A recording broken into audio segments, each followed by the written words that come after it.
بسم اللہ الرحمن الرحیم الحمدللہ۔ ہمارا کنز دقائق کا سبق جاری و ساری ہے، اور ہم نے گزشتہ درس کے اندر جو مصارف زکوٰۃ تھے ان کے حوالے سے مسائل پڑھے تھے، اور آج کا جو ہمارا سبق ہے وہ صدقہ فطر کے بارے میں۔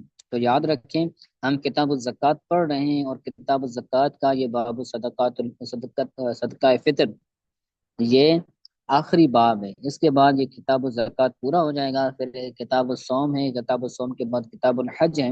تو انشاءاللہ تعالی ہم اس باب کے بعد، اس کتاب الزکوٰۃ کو مکمل کرنے کے بعد کتاب الحج کی ابتدا کریں گے، کیونکہ کتاب الصوم ہمارے نصاب کے اندر داخل نہیں ہے۔ تو برکیف صدقہ فطر پڑھتے ہیں۔ تو یاد رکھیں، صدقہ فطر جس طرح زکوٰۃ صاحب نصاب بندے پر فرض تھی، واجب تھی، تو اسی طرح صدقہ فطر بھی ہے جو وہ صاحب نصاب شخص پر لازم ہوگی۔ لیکن صدقہ فطر کے اندر چند ایسی شرائط نہیں ہیں جو زکوٰۃ کے اندر شرائط پائی جاتی ہیں۔ زکوٰۃ کے اندر حولان حول شرط ہیں، زکوٰۃ کے اندر عاقل بالغ ہونا شرط ہے، جبکہ صدقہ فطر کے اندر یہ چیزیں شرط نہیں ہیں۔ زکوٰۃ، اگر کوئی بندہ مالدار ہے، اگرچہ نابالغ ہو، اگرچہ مجنون ہو، پھر بھی اس کے مال سے جو ہے وہ صدقہ فطر ادا کیا جائے گا۔ ٹھیک ہے، تو پڑھتے ہیں۔ کہتے ہیں باب صدقۃ الفطر، صدقہ فطر کا باب۔ تجب علی حر مسلم ذی نصاب، آزاد مسلمان صاحب نصاب پر، صاحب نصاب مسلمان آزاد پر صدقہ فطر کیا ہے؟ واجب ہے۔ فضل عن مسکنی ہی، یعنی جو اس کے مکان سے زیادہ ہو۔ مسکن بولتے ہیں رہنے کی جگہ، ایک تو مسکین ہوتا ہے نا، مسکین الگ ہے، یہ مسکن ہے میم کی زبر کے پاس، یعنی سکون اختیار کرنے کی جگہ۔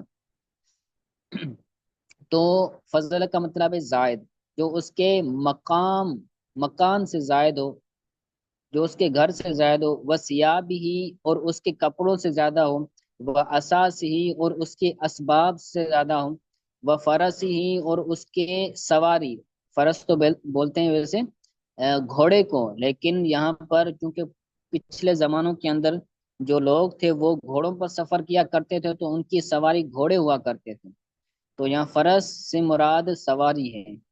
ٹھیک ہے، تو لوگی مطلب تو ہوگا گھوڑا، لیکن جو مراد ہے یہاں پر وہ سواری ہے، تو سواری سے زیادہ ہو، وہ صلاح ہی، اور ہتھیار سے زیادہ ہو، جو ہتھیار ہوتے ہیں اپنا دفاع کرنے کے لیے، جیسے آج کے دور میں، پہلے تو تلواریں ہوا کرتی تھی، نیزے تیر وغیرہ ہوا کرتے، تو اس دور کے اندر جیسے پسٹل وغیرہ ہے، یا پھر اس طرح کی جتنے بھی اشیاء ہیں جن سے دفاع کیا جاتا ہے، تو یہ اس کے اندر شمار ہوں گے۔ وہ عبید ہی، اور اپنے غلام سے، یعنی جو نصاب ہوگا نا، وہ نصاب ان چیزوں سے زائد ہوگا۔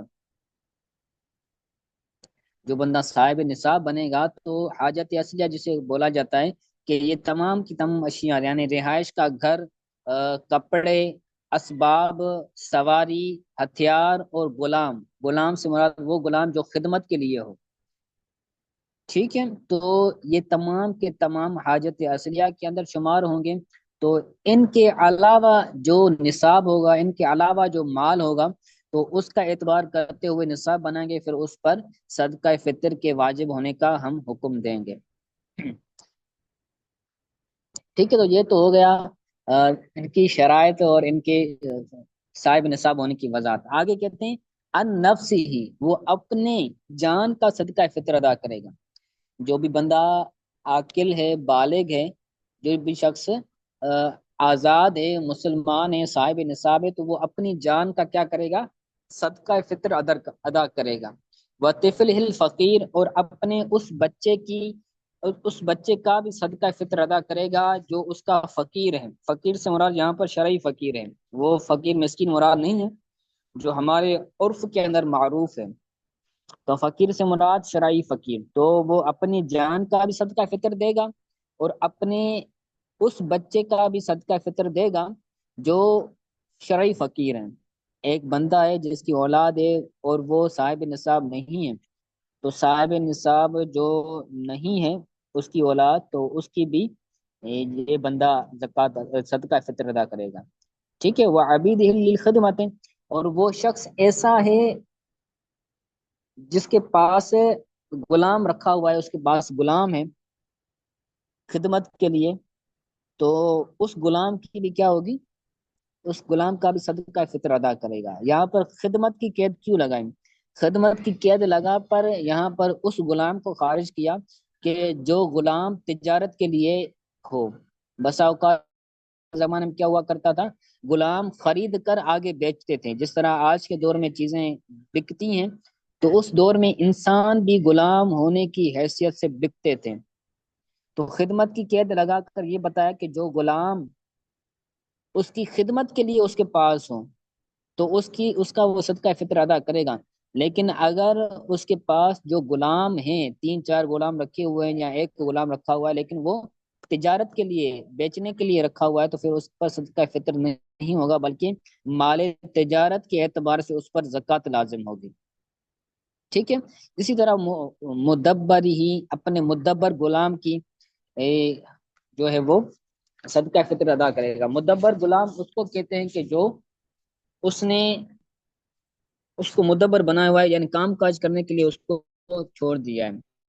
اس کے بعد ولد ہی، یعنی یہ عورت ہوتی ہے، غلام عورت ہوتی ہے جس کے ساتھ آقا جمع کرتا ہے، پھر اس سے بچہ پیدا ہوتا ہے، تو آقا کے بچے کی وہ کیا ہوتی ہے، ماں ہوتی ہے. وہ بچہ جو اس سے پیدا ہوا تو وہ اس آقا کا بیٹا کہلاتا ہے، اور وہ جو عورت ہوتی ہے وہ اس کی ماں ہوتی ہے، تو اس لیے اس کو ولد کہتا ہے. تو ولد کا بھی کیا کرے گا، وہ صدقہ فطر ادا کرے گا. ٹھیک ہے. تو یہ وہ لوگ تھے جن کا وہ شخص صاحب نصاب شخص بھی کیا کرے گا، صدقہ فطر ادا کرے گا. لا ان زوجت ہی، اپنی زوجہ کا، اپنی بیوی کا جو صدقہ فطر ہے وہ ادا نہیں کرے گا. بیوی اپنا صدقہ فطر خود ادا کرے گی. اگر وہ شرعی اعتبار سے وہ صدقہ فطر دینے کی اہل بنتی ہیں، صاحب نصاب بنتی ہیں، تو وہ خود دے گی. شوہر کے ذمے بیوی کا صدقہ فطر نہیں ہے شریعت کے اندر. ہاں اگر دے دیتا ہے استحسانا تو یہ بھی درست ہے، جائز ہے بیوی کے اعتبار سے کہ بھائی استحسان کے طور پر دیتا ہے، لیکن لازم نہیں ہے کہ بھائی شوہر ہی دے، اپنا خود بھی دے سکتی ہیں، لیکن لازم اس پر خود پر ہے. وہ ولد القبیر، اور جو اس کا بڑا بیٹا ہے، کسی شخص کے پاس بڑا بیٹا ہے، اور تو وہ بڑے بیٹے کی ذمہ داری اس پر نہیں ہے. اگر چھوٹا ہے تو چھوٹے کی تو ذمہ داری ہے، سرپرست ہے اس کا، لیکن بڑا بیٹا بن گیا، اب کماتا ہے، تو اب وہ صدقہ فطر اپنا خود ادا کرے گا. بڑے بیٹے کا صدقہ فطر ادا کرنا باپ پر لازم نہیں ہے. وہ مکاتب ہی، اور اپنے مکاتب غلام کا بھی صدقہ فطر ادا نہیں کرے گا. وہ عبد او عبید لہما، یا پھر ایک ایسا غلام یا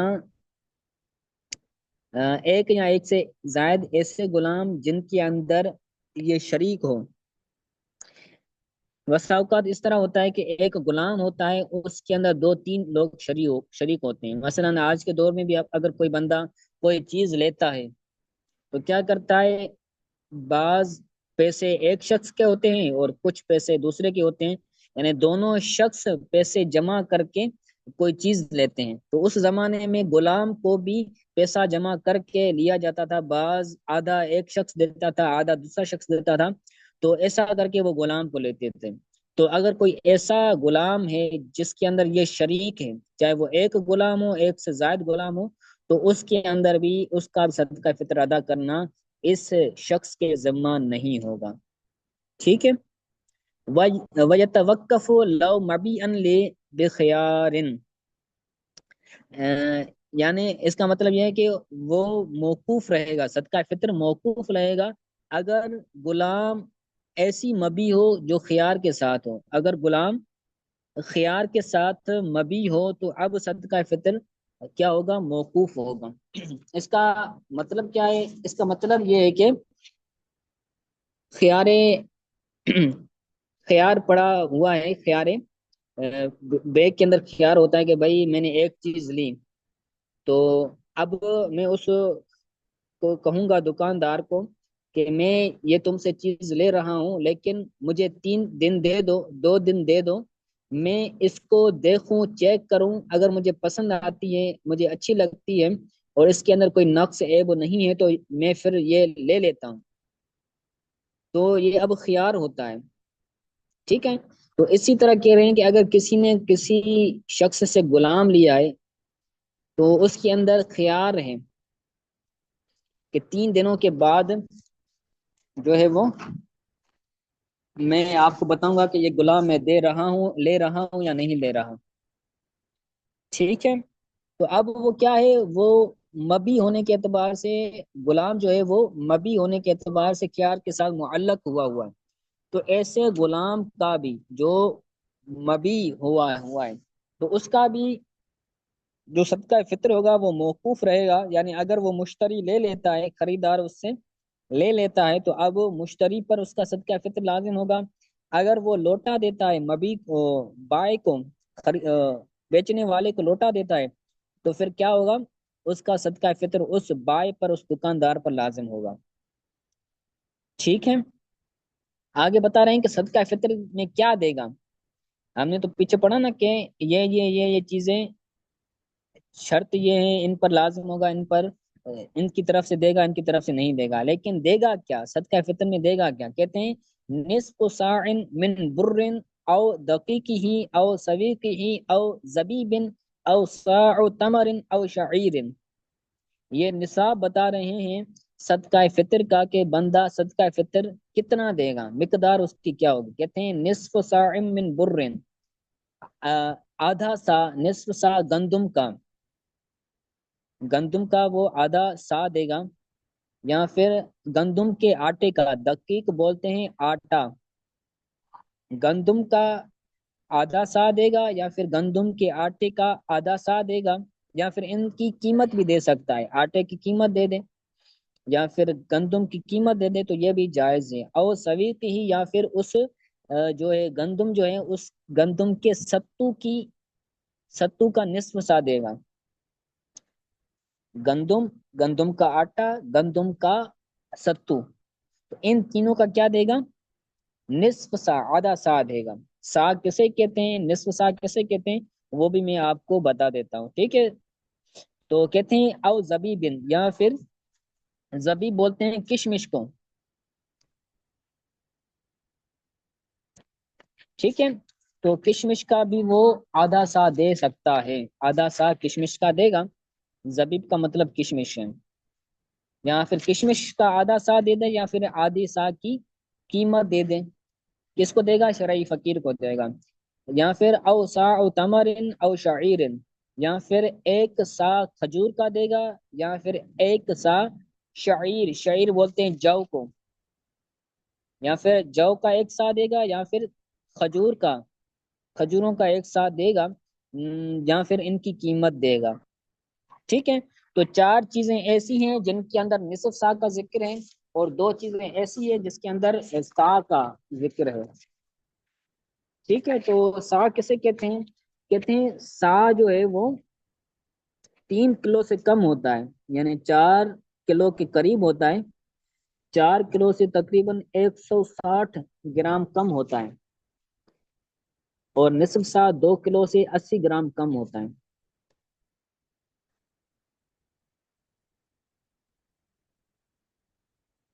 نہیں، جو نصف سا ہے نا، نصف سا ہوتا ہے 2 کلو سے 80 گرام کم، اور جو ایک سا ہوگا وہ 3 کلو اور 840 گرام ہوں گے، یعنی 4 کلو سے 160 گرام کم۔ سا کی مقدار کیا ہے، 3 کلو اور 840 گرام، یعنی جو 4 کلو ہیں، 4 کلو سے 160 گرام کم ہوں۔ اور دوسرا ہے نصف سا، نصف سا کو پھر آدھا کر دیں سا کو تو یہ ہوگا 2 کلو سے 80 گرام کم، یعنی 1 کلو اور 920، ہاں 920 گرام۔ تو یہ سا اور نصف سا کا کیا ہے، اعتبار ہے۔ آگے اس کی اس چاندی کے اعتبار سے یا اس دور کے اعتبار سے پیمانہ بیان کرتے ہیں، یہ میں نے جو بیان کیا کلو اور گرام، تو یہ ہمارے دور کے اعتبار سے ہیں۔ ہمارے دور کے اندر چونکہ یہ پیمانہ رائج ہے کہ ہم کوئی چیز لیتے ہیں تو کلو کے اعتبار سے ملتی ہے، گرام کے اعتبار سے ملتی ہے، لیکن اس دور کے اندر چاندی کے برتن ہوا کرتے تھے یا پھر ایسے چیزیں ہوا کرتی تھی، تو اس اعتبار سے اس دور کے اندر کیا کرتے تھے۔ تو کہتے ہیں وہ سمانیہ تو اڑتال، تو وہ 8 ارتال ہیں۔ تو ارتال ایک رتل بولا جاتا ہے، رتل رتل کی جمع ارتال آتی ہے، تو 8 ارتال بنتی ہیں۔ ٹھیک ہے، کب لازم ہوگا؟ صبح یوم الفطر، عید فطر، عید الفطر کے صبح کے وقت کیا ہوگا؟ یہ واجب ہوگا۔ اگر کوئی بندہ عید الفطر سے پہلے بھی صدقہ فطر دے دیتا ہے تو جائز ہے، درست ہو جائے گا، لیکن واجب کب ہوگا؟ عید الفطر کی دن صبح کے وقت، صبح صادق کے وقت، صبح صادق سے لے کر نماز عید سے پہلے پہلے یہ واجب ہوتا ہے، لیکن اس سے پہلے بھی صدقہ فطر دے سکتے ہیں۔ ٹھیک ہے، تو کہتے ہیں فمن مات قبل، جو شخص عید الفطر کی صبح سے پہلے مر گیا، وفات پا گیا، یا پھر عید الفطر کی بعد کیا ہوا؟ مسلمان ہوا، یا پھر کوئی بچہ کسی ماں کے پیٹ میں تھا، وہ عید الفطر کے بعد پیدا ہوا، تو ان تمام تینوں صورتوں میں کیا ہوگا؟ صدقہ فطر واجب نہیں ہوگا۔ جو مر گیا اس مرنے والے کا بھی صدقہ فطر نہیں ہوگا، جو مسلمان ہوا تھا صبح کے بعد اس پر بھی کیا؟ صدقہ فطر لازم نہیں ہوگا۔ ٹھیک ہے، اسی طرح وہ جو بچہ جنا گیا، پیدا ہوا، اس پر بھی صدقہ فطر لازم نہیں ہوگا۔ ٹھیک ہے، اگر عید الفطر سے پہلے پیدا ہوتا ہے بچہ، عید کی رات پیدا ہوتا ہے، تو اس کا صدقہ فطر لازم ہوگا۔ وہی میں نے جو عرض کیا مسئلہ وہی بیان کرتے ہیں، وَصَحَّ لَوْ قَدَّمَ أَوْ أَخَّرَ، صدقہ فطر صحیح ہو جائے گا اگر وہ مقدم کرے، یعنی عید الفطر کی صبح سے پہلے ادا کر دے، یا پھر مؤخر کرے، عید الفطر کے بعد ادا کرے، تو پہلے بھی دے سکتا ہے، بعد بھی دے سکتا ہے، لیکن بہتر یہ ہے کہ عید الفطر کی نماز سے پہلے پہلے رمضان کے شروع والے ایام کے اندر دے دیں، تاکہ جو مسکین اور غریب لوگ ہیں وہ اس صدقہ فطر سے اپنی عید کی شاپنگ وغیرہ، خریداری وغیرہ کر سکیں۔ ٹھیک ہے، تو یہ آج کا سبق تھا ہمارا صدقہ فطر کا، تو اس کو اچھی طرح سے یاد کیجیے گا، یہ صرف سبق نہ سمجھے بلکہ یہ اپنے فرض علوم کے اعتبار سے سمجھ کے اس کو یاد کریں کہ لوگ آپ سے یہ مسائل پوچھیں گے، آپ یہ ایک مرتبہ اچھی طرح سے یاد کر لیں تو انشاءاللہ تعالی آپ کو ہر وقت، ہر مقام، ہر میدان میں یہ چیزیں کام آئیں گی۔ ٹھیک ہے، تو اس کو اچھی طرح سے یاد کیجیے گا، انشاءاللہ تعالی کل آپ سے سنیں گے۔ السلام علیکم ورحمۃ اللہ وبرکاتہ۔